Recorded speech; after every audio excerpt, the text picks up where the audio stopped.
Nós vamos tratar hoje sobre a igreja e ofícios. Eu coloquei dessa maneira porque dentro do assunto de igreja eu quero tratar ainda outros assuntos pertinentes à Igreja de Cristo, a parte da eclesiologia. E um dos assuntos importantes ligado com a eclesiologia são os ofícios da Igreja de Cristo. Esse assunto é importante, especialmente porque a gente vive em época de crise. E a Igreja de Cristo sempre sofreu, a Igreja de Cristo sempre enfrentou muitas dificuldades com o tema dos ofícios dentro da igreja, mas realmente de um tempo para cá a secularização do mundo, né? A perda da distinção entre as coisas da igreja e as coisas do mundo, às vezes estão tão misturados, você já não consegue separar mais. Então, igrejas, eu já até mencionei em um dos programas aqui, igrejas que realmente se propõem a ser interessante para o mundo, elas não têm mais nenhum receio de afirmarem isso. É realmente uma situação bem complicada. Por causa disso, eu acho que é importante a gente tratar desse assunto de ofício. Então, eu quero falar um pouco sobre a pluralidade de homens nos ofícios, quero falar sobre quem pode exercer os ofícios, quero falar sobre número de ofícios na igreja e também um pouquinho, se der tempo, sobre o trabalho que os oficiais realizam na igreja.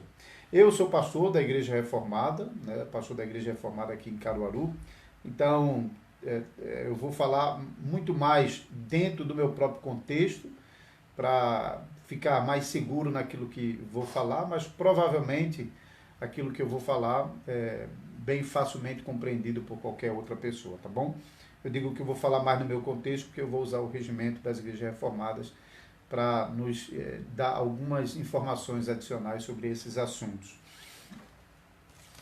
Se você está com Bíblia aí perto e quer acompanhar a leitura de alguns versículos comigo,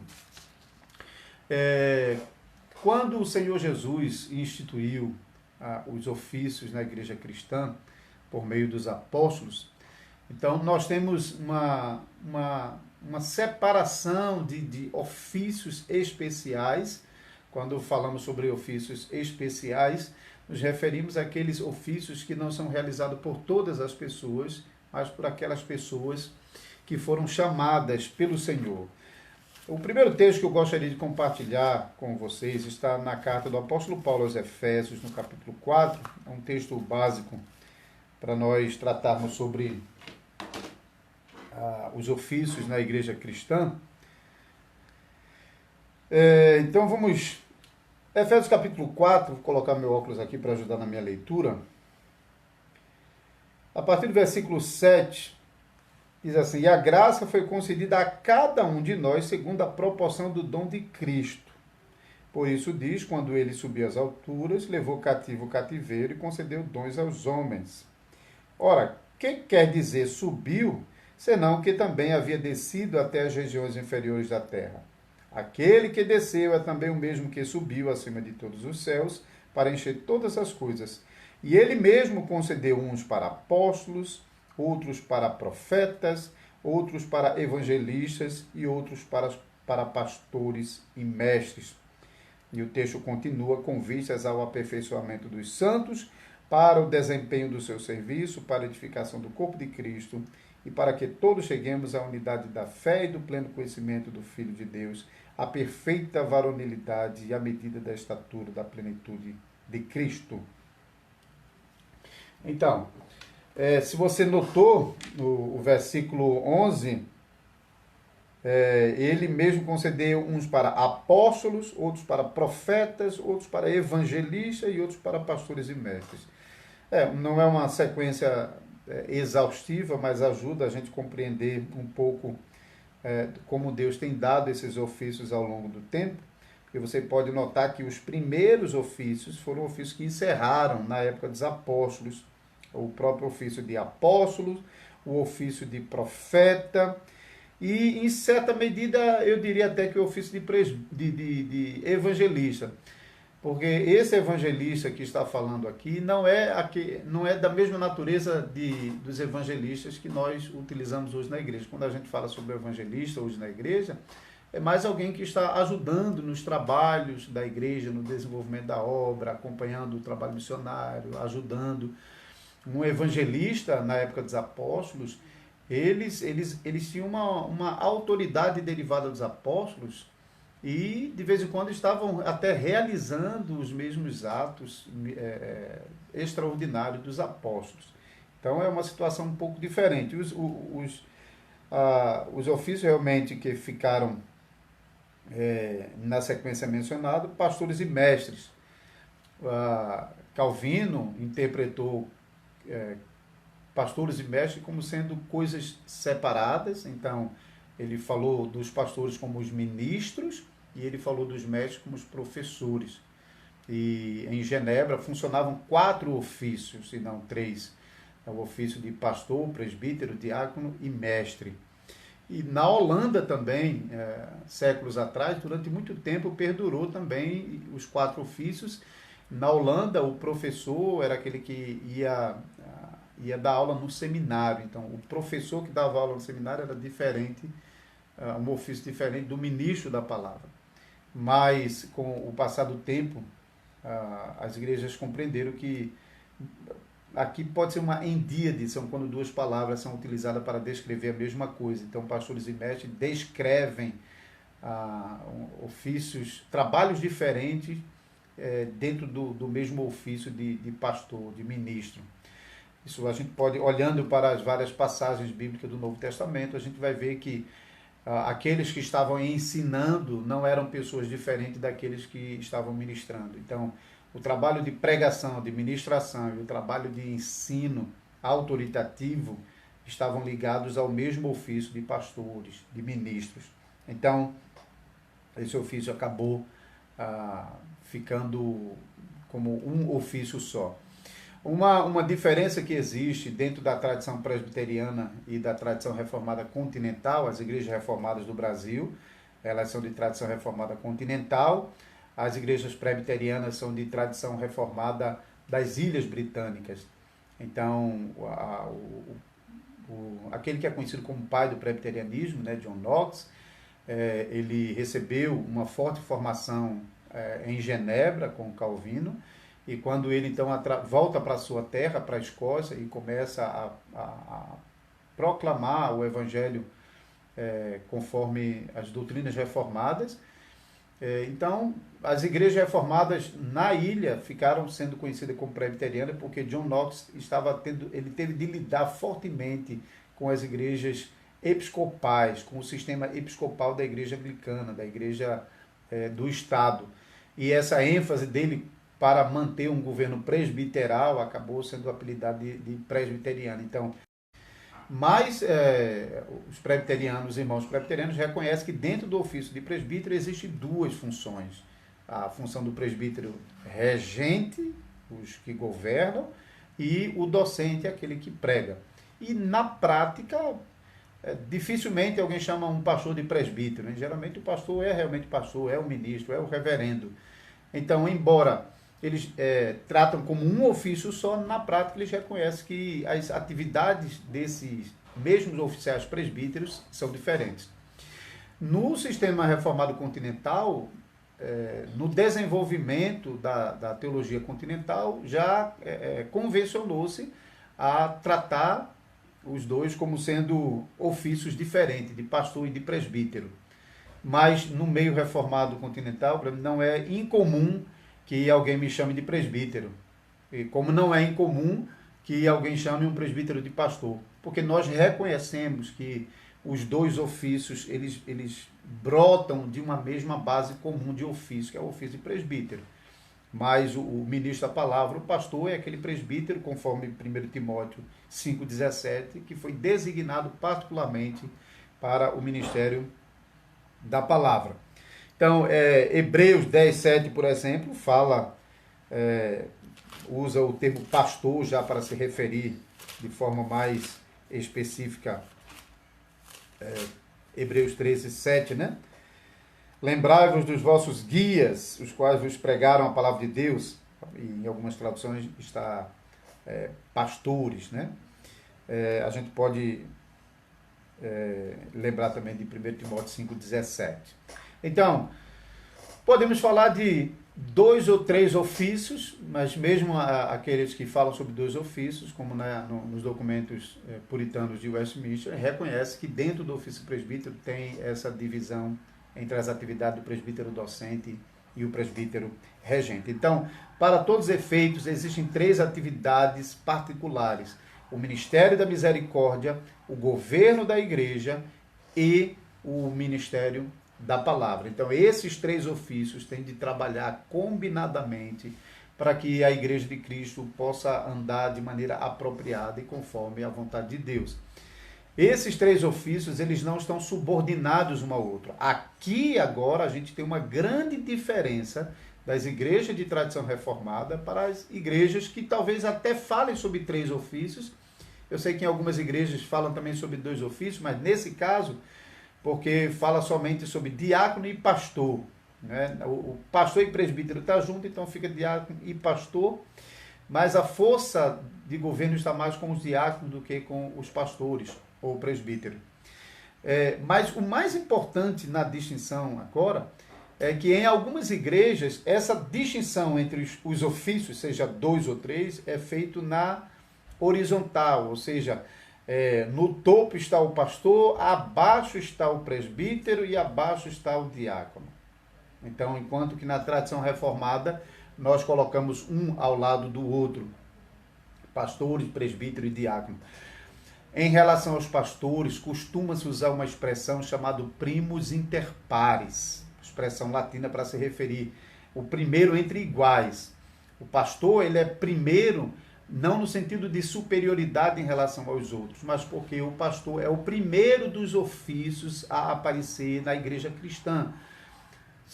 É fácil compreender isso. Suponhamos que na sua igreja, na sua congregação local, vocês vão iniciar um trabalho em outro lugar.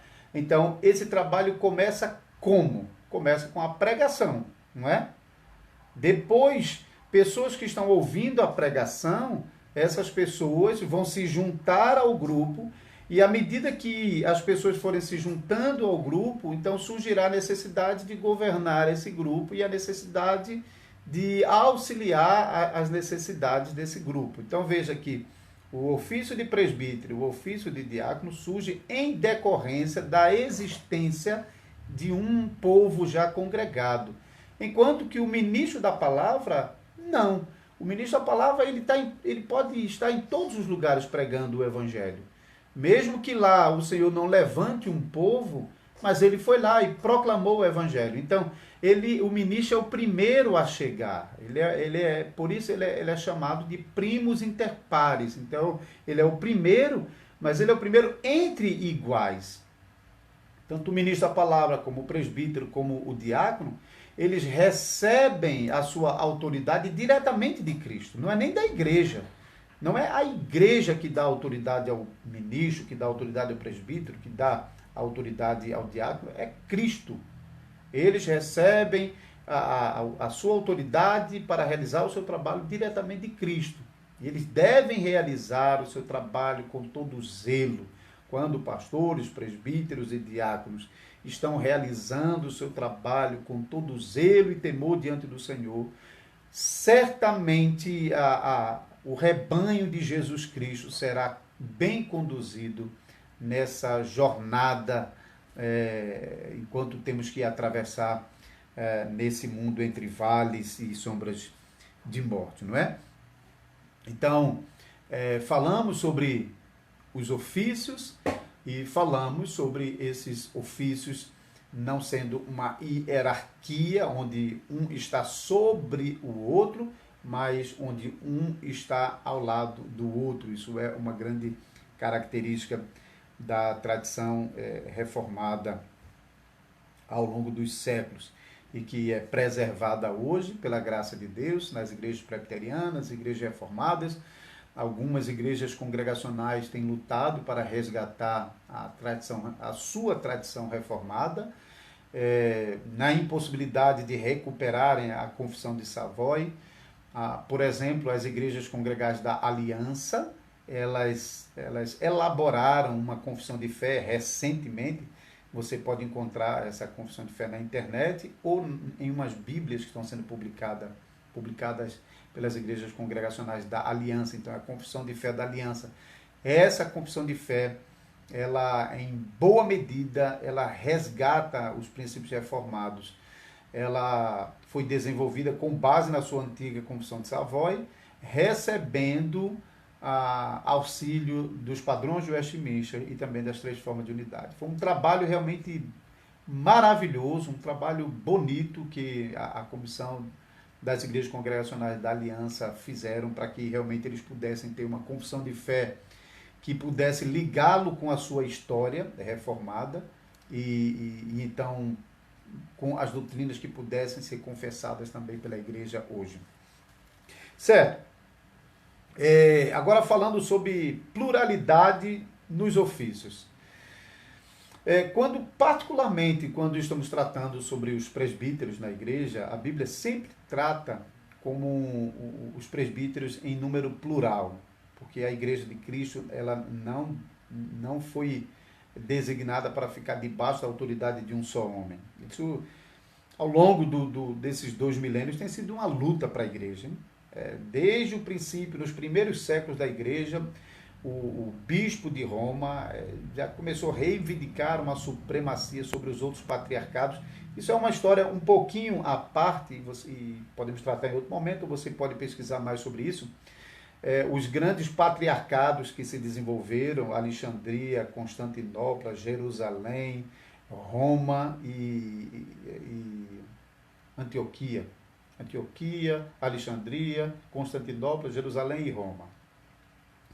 Então, esses grandes patriarcados compunham a igreja universal, né? A igreja católica. Mas o bispo de Roma sempre estava realmente querendo suprimir os demais patriarcas até tomar decisões mesmo que não eram decisões católicas, né? Decisões que abrangiam as outras igrejas, como aconteceu com o grande cisma de 1054, que o estopim foi aquela situação do filioque, né? Que era a versão do credo latino que incluiu a palavra filioque no credo, quando dizia que o Espírito Santo procede do Pai, a versão grega do credo, e a versão latina incluiu e do Filho, filioque. Então, essa decisão de Roma de fazer isso, se ela estava certa ou errada é outra coisa, mas ela desconsiderou a catolicidade, o que as igrejas estavam confessando. Isso deveria ser tratado no âmbito geral e não tomar uma decisão unilateral, como Roma fez, o que acabou culminando com o grande cisma de 1054. Então, sempre houve em Roma essa tendência de uma supremacia de um bispo. Então, o bispo de Roma sobre os demais bispos de outras igrejas. E na igreja local já vinha se desenvolvendo essa tendência de na igreja local só ficar um bispo como responsável pela igreja, ao invés de uma pluralidade de bispos ou presbíteros. Isso realmente atrapalhou bastante o desenvolvimento da igreja cristã. Na época da Reforma, então, esse princípio de pluralidade foi recuperado, e foi recuperado com base naquilo que os reformadores e as igrejas da Reforma estavam vendo da palavra de Deus. Eu queria chamar você mais uma vez a olhar para algumas passagens bíblicas, por exemplo, Tito 1:5, Paulo diz assim para Tito: por essa causa te deixei em Creta, para que pusesses em boa ordem as coisas restantes, bem como em cada cidade constituísseis presbíteros, conforme te ordenei. Cada cidade constituísseis presbíteros. Em cada cidade, não um presbítero, mas presbíteros. Então, pluralidade de presbítero em um local. Ainda no capítulo 20 de Atos, versículo 17, Paulo está voltando na sua última viagem missionária, está voltando para Jerusalém, ele sabe que sua jornada está terminando, e ele sabe que ele não vai mais ter contato com os irmãos. Então, na descida para Jerusalém, vindo da Ásia, ele quer falar com os presbíteros de Éfeso, que era uma igreja importante ali na Ásia, mas não podendo parar em Éfeso, para não tomar muito do seu tempo, ele para na cidade seguinte, a cidade vizinha de Mileto, e então você pode ler a partir do versículo 17 do capítulo 20 de Atos. De Mileto mandou a Éfeso chamar os presbíteros da igreja. Então, a igreja de Éfeso, de uma igreja local, pluralidade de presbíteros. Presbíteros de Éfeso. A palavra presbítero, às vezes traduzido por anciãos, porque no português a gente não traduziu a palavra presbítero, a gente somente, como a gente costuma falar, transliterou, a gente transportou as letras, né, os fonemas do grego para os caracteres em português, mas a mesma palavra que você pronunciaria em português, presbíteros, você pronuncia também em português, com uma pequena diferença. Presbíteros em grego é singular, hein? O plural seria presbíteroi. As presbíteros em português é no plural. Então, aqui é uma pluralidade de presbítero na igreja local em Éfeso. Ainda no capítulo 15 de Atos, no versículo 4, a igreja de Antioquia envia Paulo e Barnabé a Jerusalém para lidar com aquela questão dos judaizantes que estavam impondo sobre os crentes gentios que guardassem a lei de Moisés. Quando os irmãos Paulo e Barnabé chegam a Jerusalém, eles são recebidos pelos apóstolos e pelos presbíteros da igreja, versículo 4 de Atos 15. Tendo eles chegado a Jerusalém, foram bem recebidos pela igreja, pelos apóstolos e pelos presbíteros. Então, quando a Bíblia, em vários momentos, está falando sobre a liderança local, a Bíblia sempre fala em termos de presbíteros no plural. Então, o governo da igreja não ficou a cargo de um só homem. O governo da igreja foi entregue a um colégio para ser governado. Isso reflete no Novo Testamento aquilo que já aconteceu no Antigo Testamento, né? Antes da instituição dos reis, Deus governava o seu povo por meio dos anciãos, os presbíteros do Antigo Testamento. Ok, quem pode? Qualquer pessoa pode ser um oficial na igreja. Eu estou nesse momento pregando na carta aos Tessalonicenses e numa das pregações eu falei um pouco sobre 3 qualificações que o apóstolo Paulo deu para os homens que já estavam de alguma maneira realizando o seu trabalho na igreja de Tessalônica, possivelmente não como oficiais ordenados, como acontece em outras igrejas, que a igreja de Tessalônica era bem recente, mas eles já estavam desenvolvendo o trabalho na congregação. Então, eles estavam exortando, eles estavam labutando no meio dos irmãos, eles estavam cuidando dos irmãos.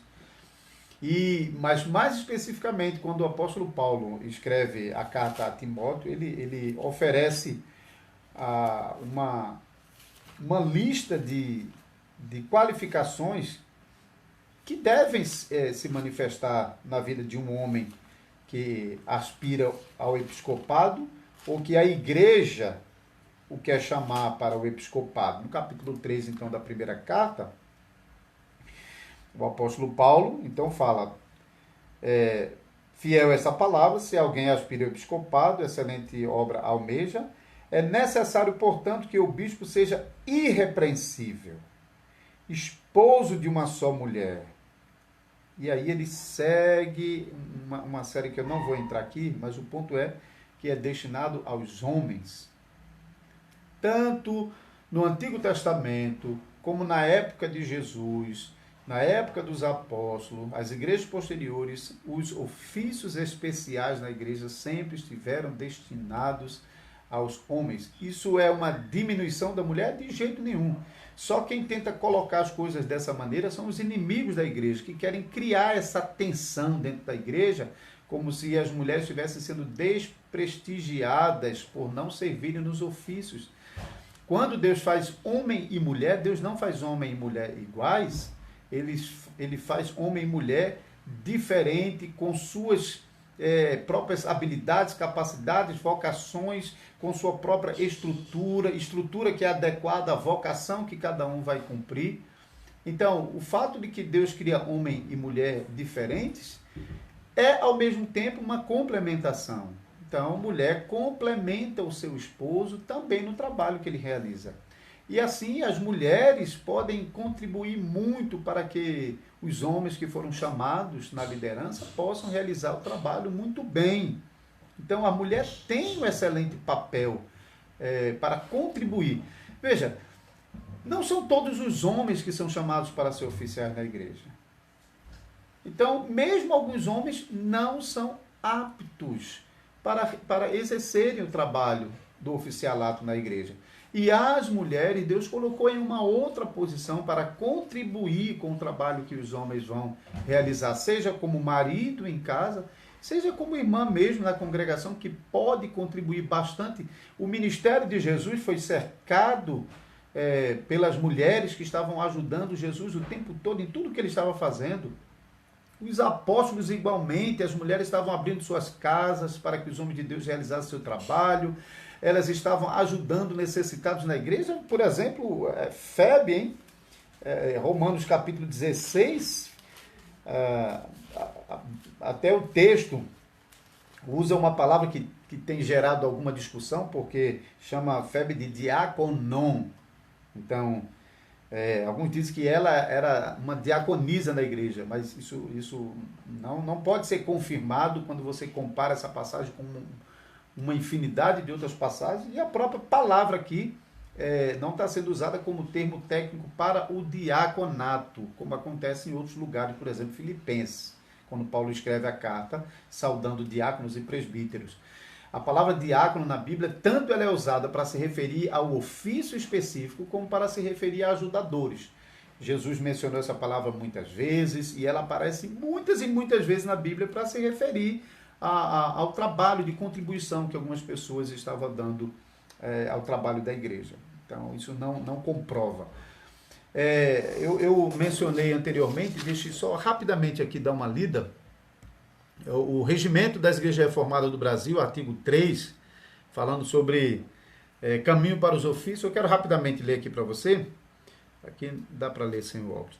São elegíveis para os 3 ofícios somente membros masculinos que tenham feito pública a profissão de fé, satisfaçam as qualificações bíblicas conforme 1 Timóteo 3, Tito 1, que forem legitimamente chamados. O chamado legítimo é realizado pelo conselho com os diáconos, que nomeia os irmãos após a eleição pela congregação, realizada com oração de acordo com o regulamento,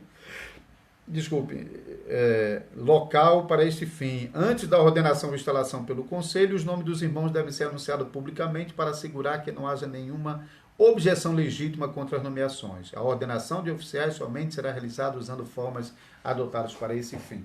Então veja, o que o artigo está chamando a atenção é para o fato que somente os homens, então isso é uma grande luta na igreja, porque dentro do ambiente moderno, o questionamento feito mas a mulher está em todos os lugares, por que não pode estar na igreja? Ou, será que a mulher não é qualificada? Será que a mulher não consegue fazer esse trabalho? A mulher às vezes consegue fazer esse trabalho melhor do que o homem. Então, é claro que na sociedade que não teme a Deus e não é regido pelos princípios da palavra de Deus, estão fazendo de modo diferente da palavra de Deus. Mas isso não significa que a igreja, então, tem que acompanhar o padrão do mundo. A igreja tem que tentar influenciar o mundo com o padrão bíblico. Então, não tem que aceitar isso por causa do argumento de que lá fora as mulheres têm mais espaço. E estão assumindo lideranças lá, tem que assumir liderança na igreja. Segundo, é verdade que de vez em quando tem mulheres na igreja que têm mais capacidade que homem. Não tem o que discutir. É verdade, mas isso não habilita as mulheres a exercerem os ofícios na igreja. Jesus não habilitou as mulheres a serem suas discípulas, não obstante, ele não negaria que algumas mulheres tinham muita capacidade. Os apóstolos também não chamaram mulheres para serem presbíteros na igreja, presbíteras. Não obstante, ele reconhece mulheres como Febe, que tinha muita capacidade e realizava bastante trabalho na igreja, de cooperação ao trabalho dos apóstolos. Então, esses argumentos são argumentos criados para provocar a igreja, para gerar tensão na igreja, e em alguns lugares tem acontecido exatamente isso. As igrejas têm sucumbido diante dessa pressão e estão, então, abrindo os ofícios às mulheres. E isso não é uma bênção para a igreja, pelo contrário, é maldição para a igreja, porque é contra a palavra de Deus. As nossas irmãs têm feito um excelente trabalho nas igrejas de tradição reformada, que têm respeitado esse princípio, e não apenas não exercem ofícios eclesiásticos oficialmente, como não realizam extraoficialmente as atribuições que pertencem aos homens que Deus chamou para os respectivos ofícios. Em alguns lugares, tem sido alegado, bom, elas não são presbíteras, não são pastoras, mas em situações especiais elas recebem autorização para pregar. Isso também não há uma licença bíblica para isso. A única licença que há para isso não vem da palavra de Deus, vem do contexto secular, vem de secularismo, vem de cultura, vem da pressão de cultura. As nossas igrejas irmãs na Holanda, as igrejas reformadas libertadas, que tem uma vasta história reformada, legou vários nomes na história reformada, nesse momento chegou a esse ponto de abrir os ofícios, 3 ofícios para as mulheres. E as igrejas reformadas ao redor do mundo estão quebrando o relacionamento eclesiástico com essas igrejas por causa dessa atitude e elas não dão nenhum sinal de mudança. Isso é lamentável. Então, nós temos que orar, nós temos que labutar para preservar esses princípios da palavra de Deus dentro de nossa igreja. O nosso tempo já está indo embora. Deixa eu só rapidamente aqui dizer uma coisa. Eu separei vários textos aqui, mas não vai dar para explicar muito sobre isso, sobre o trabalho dos oficiais na igreja. Mas o fato de que nós temos oficiais distintos, pastores, presbíteros, diáconos, isso já nos ensina que existem atividades diferentes na igreja. Um é o trabalho de misericórdia, que os diáconos foram dados para cuidar do trabalho de misericórdia, dar atenção àqueles que estão tristes, que estão desanimados, que estão preocupados por causa de sua condição temporal. Então, a diferença básica entre o trabalho do diácono e do pastor com o presbítero é que o diácono está lidando com as questões temporais que eventualmente dificultam a caminhada cristã. Uma pessoa que está passando necessidade por causa de desemprego, não tem o alimento em casa, alguém que precisa de medicamento, alguém que por causa de seu corpo não está conseguindo ir ao culto por causa de doença, está encamado, alguém que está solitário, alguém que perdeu um parente. Então, essas circunstâncias temporais que limitam a caminhada do cristão, os diáconos vão cuidar dele. Então, o diácono não é só cesta básica, o diácono vai realmente estar ao lado desses irmãos necessitados, irmãos e irmãs, para que a tristeza não os consuma e não nos impeça de seguir avante. Tá? O trabalho do presbítero e do pastor são trabalhos voltados ao aspecto espiritual da caminhada. Então, irmãos e irmãs que estão vacilando em sua caminhada, estão pecando contra Deus, estão desobedecendo a Deus, esses irmãos precisam ser exortados com a palavra de Deus, disciplinados com a palavra de Deus, mas também animados com a palavra de Deus, encorajados com a palavra de Deus.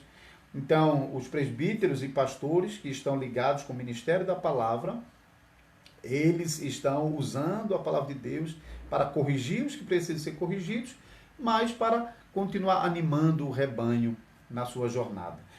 Numa ilustração seria mais ou menos assim. Pense num rebanho que estão caminhando até o aprisco, está lá no campo, e o pastor tem que trazer. Algumas dessas ovelhas estão cansadas fisicamente, não podem caminhar e precisa que, de repente, o pastor vá lá e pegue no colo e leve. Outras estão rebeldes, estão saindo do caminho e o pastor precisa bater com a vara para trazer de volta para o caminho. Então, percebe que são duas situações diferentes. O diácono é aquele que está cuidando dos aspectos temporais para que aquela ovelha cansada não fique parada no meio do caminho, mas que continue a jornada junto com os outros. E o pastor e o presbítero estão de olho naquelas ovelhas que rebeldes estão atrapalhando a caminhada dos outros, ou ela mesma está se afastando do caminho e precisa ser corrigida. E em última análise, quebrar a perninha para ela se aquietar e assim fazê-la caminhar. Então são basicamente essas duas diferenças. Então, nas igrejas reformadas, eu quero concluir rapidinho aqui lendo esse artigo também, é bem interessante, porque quando o artigo 13 vai falar sobre o dever dos ministros da palavra, isso vale para o diácono e para os presbíteros, eu quero que você observe que não há nenhuma referência a questões administrativas. Pastores, presbíteros, diáconos foram chamados para um governo espiritual, para cuidar do rebanho, cuidar da alma do rebanho, seja nos seus aspectos temporais, seja nos seus aspectos espirituais, cuidar do rebanho. Não tem a ver com o patrimônio da igreja, com o patrimônio do rebanho. O patrimônio do rebanho, cada família cuida do seu patrimônio. E o patrimônio da igreja, a igreja vai cuidar desse patrimônio. Então, eu sou pastor, eu não fui chamado para pastorear patrimônio, eu fui chamado para pastorear rebanho, ovelhas. Então, o artigo 13 do Regimento das Igrejas Reformadas diz assim: os deveres dos ministros da palavra são proclamar fielmente a palavra do Senhor, administrar os sacramentos, publicamente invocar o nome de Deus. Eles também devem catequizar, fazer visitas pastorais, cuidar do evangelismo da igreja, edificar seus co-oficiais e, junto com os presbíteros, manter a igreja de Deus em boa ordem, exercendo a disciplina de maneira que o Senhor ordenou. Você viu alguma coisa sobre eu ser chamado pela igreja para cuidar do patrimônio da igreja, dos investimentos da igreja? Não é meu trabalho. Eu fui chamado para pastorear o rebanho, para cuidar do rebanho da igreja. Então, o trabalho dos oficiais especiais da igreja, os ofícios especiais, é cuidar do rebanho, do pastoreamento. É claro que, como membro da igreja, eu posso me envolver em qualquer questão administrativa com qualquer membro da igreja, mas não por ser pastor. Na minha congregação, eu só sei quanto entrou de oferta quando passo o relatório. Eu nem chego perto da oferta, nem quero chegar. No final do mês, eu sou sustentado pela igreja, a igreja paga o meu salário. Mas a igreja cuida dessas coisas. Ela elege homens, mulheres, como secretária, como tesoureira, para cuidar dessas coisas. E eu tenho que ficar livre para realizar o meu trabalho, visitando, pastoreando, pregando, ensinando, catequizando, evangelizando e ajudando os meus oficiais.